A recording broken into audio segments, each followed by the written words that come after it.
તો સુરત આરએફઓ સોનલ સોલંકી પર ફાયરિંગનો કેસ. સોનલ સોલંકીના પતિ નિકુંજ ગોસ્વામી સહિત તેના મિત્રની ધરપકડ કરવામાં આવી છે.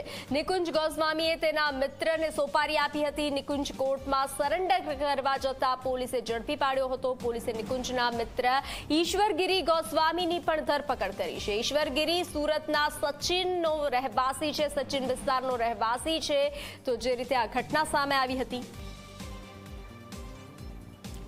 પોલીસને આ બાબતનું ધ્યાન આવતા તાત્કાલિક એલસીબીની ટીમ, તપાસ કરનાર અમલદાર શ્રી વડોદરિયા અને અમે બાકીના બધા જ પોલીસ અધિકારી અને કર્મચારીઓ તાત્કાલિક કોર્ટરૂમ ઉપર ગયેલા અને કોર્ટની બહાર જ્યારે નિકુંજ કાંતિગીરી ગોસ્વામી, જે મૂળ પોતે આરટીઓ ઇન્સ્પેક્ટર છે, એમને હાલમાં એલસીબી કચેરી ખાતે લાવી અને ત્યાર પછી એની સાથે સંકળાયેલો એક ઈશ્વરપુરી મંગુપુરી ગોસ્વામી, જે મૂળ સચિન સુરતનો રહેવાસી છે, આ ઈસમે પણ આ ગુનાની અંદર એક્ટિવ પાર્ટિસિપેટ કરી અને પોતે ગોળી માર્યા હોવાની હકીકત જણાવેલી.